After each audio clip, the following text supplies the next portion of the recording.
Welcome to Blue Talks, a digital talk show where we bring together a diverse panel of experts.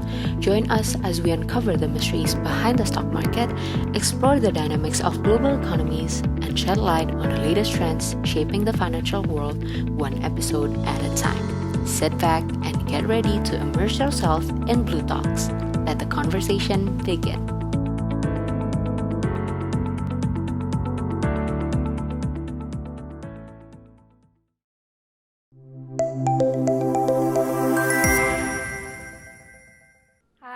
Greetings young investors, aku Stani, aku dari Sukor Sekuritas Divisi Research, dan hari ini kita mau ngomongin tentang personal finance.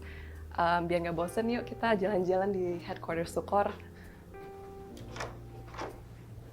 Oke, menurut kakak, yang dimaksud dengan financial goals itu apa sih? Menurut aku, financial goals itu as simple as what do you want to achieve financially, dan tiap orang pasti mempunyai financial goals yang beda-beda. So let's say ada anak mahasiswa yang mereka financial goalsnya mungkin for the short term, mereka mau beli gadget yang terbaru, mereka mau siapin uang untuk liburan. On the other hand, kita juga ada teman-teman kita yang udah mulai bekerja, mereka mungkin ada financial goals itu yang short to medium term. So let's say mereka mau nyiapin dana untuk pernikahan, atau enggak mereka mau nyiapin dana untuk KPR rumah.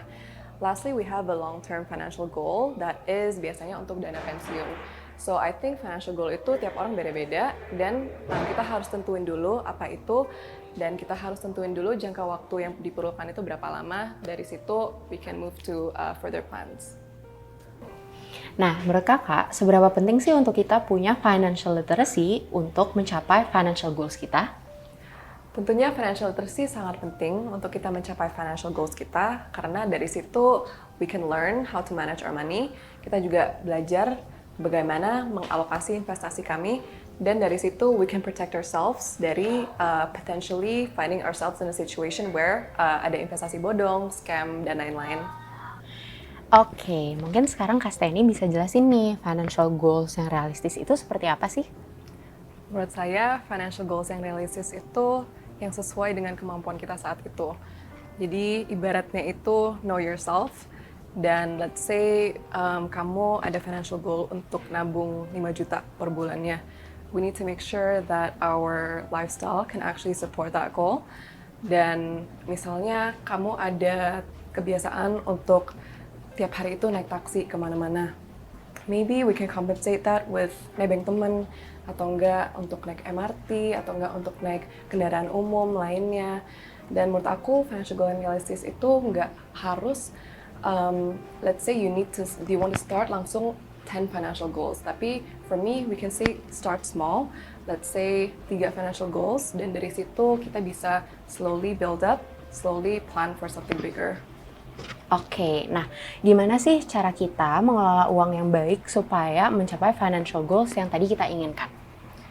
Menurut saya untuk mengelola yang baik, we need to figure out dulu apa yang kita need, apa yang kita want. Jadi ada financial goal yang wajib, ada financial goal yang tambahan. Financial goal yang wajib itu let's say ada nyiapin dana darurat, ada nyiapin uang untuk asuransi, nyiapin dana pensiun. On the other hand, financial goal yang tambahan itu mungkin kamu mau jalan-jalan, kamu mau traveling, itu nyiapin financial goal yang tambahan.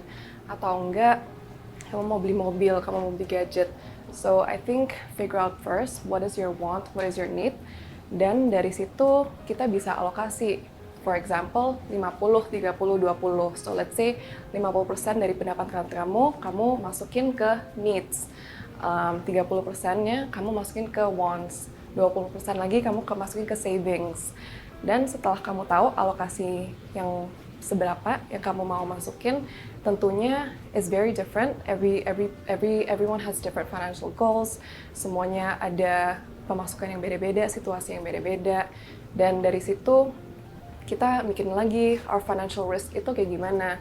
Jadi misalnya kita cenderung investor yang agresif, kita bisa masuk ke reksadana saham, atau enggak kita misalnya cenderung investor yang moderat, kita bisa masuk ke reksadana pendapatan tetap, atau enggak obligasi dan emas dan lain-lain. Jadi I think you need to figure out first what are your needs, what are your wants, Dan dari situ figure out your allocations, dan dari situ figure out your financial risk profile as an investor.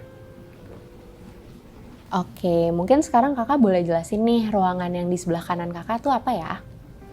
Ruangan di sebelah kanan kita ini ruangan investment banking. Jadi biasanya perusahaan yang mau melantai di bursa, they'll talk to our investment banking team. Over here kita ada ruangan meeting kita, di mana biasa dipakai untuk meeting internal atau enggak untuk ketemu klien dan lain-lain.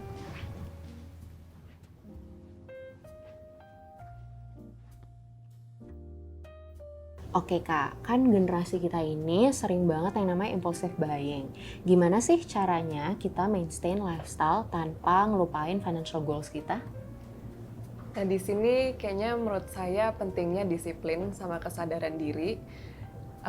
Generasi kita lumayan berat karena adanya social media, di mana biasanya kita buka social media, kita ngelihat teman-teman kita update baru traveling kemana, baru beli barang apa, dan sometimes we feel FOMO. Cuman at that time, I think it's important for us to remember financial goal kita itu apa, dan balik lagi prioritize what they are. Dan menurut saya disiplin sama kesadaran diri ini bisa dilatih. I think as time goes on with experience, things will be fine. Oke, nah kalau masalah yang lebih rumit lagi nih, yaitu sandwich generation. Pandangan kakak tentang hal ini tuh gimana? Sandwich generation, buat yang belum terlalu paham, itu situasi di mana kalian ada banyak tanggungan. Jadi misalnya kalian ada tanggungan orang tua, ada tanggungan keluarga, tanggungan anak-anak, so you basically like stuck in the middle. I think my perspective on this, gimana kita tidak jadi sandwich generation, itu balik lagi ke pentingnya ngerti financial literacy, balik lagi ke pentingannya understand how to manage your money, understand how to make the right investment choices, dan dari situ kita nggak akan ngebebanin anak-anak kita di kemudian hari. Dan dari situ kita juga bisa mengajarkan anak-anak kita, generasi selanjutnya, gimana utilize your knowledge for financial literacy, for importance of making financial goals, biar mereka sendiri nggak jadi sandwich generation. Oke, gimana sih cara Sukor ngebantu generasi muda dalam perjalanan mereka menuju financial goals? Nah, kira-kira insights apa aja nih yang Sukor bisa kasih ke kita hari ini? Sukor ada berbagai program edukasi. Daily itu kita ngadain IG Live, jadi itu it's held by tim edukator kita, ada juga tim research kita di mana they'll give the latest news of the stock market. Di IG Live kita juga biasanya ada C-Talk, ada S-Talk, ada T-Talk, so basically kita ada ngomong sama influencers, ada ngomong sama corporations, kita juga mau adain webinar, kita juga ada YouTube channel, kita juga publish research reports, kita juga publish market outlook. Dan Sukor bukan sekedar brokerage firm, we actually provide the full financial service for our clients, di mana kita ada Sukor Asset Management, kita ada Saya Kaya, di mana teman-teman bisa langsung beli reksadananya di aplikasi spot kita. Sorry banget aku harus pergi, aku ada meeting selanjutnya.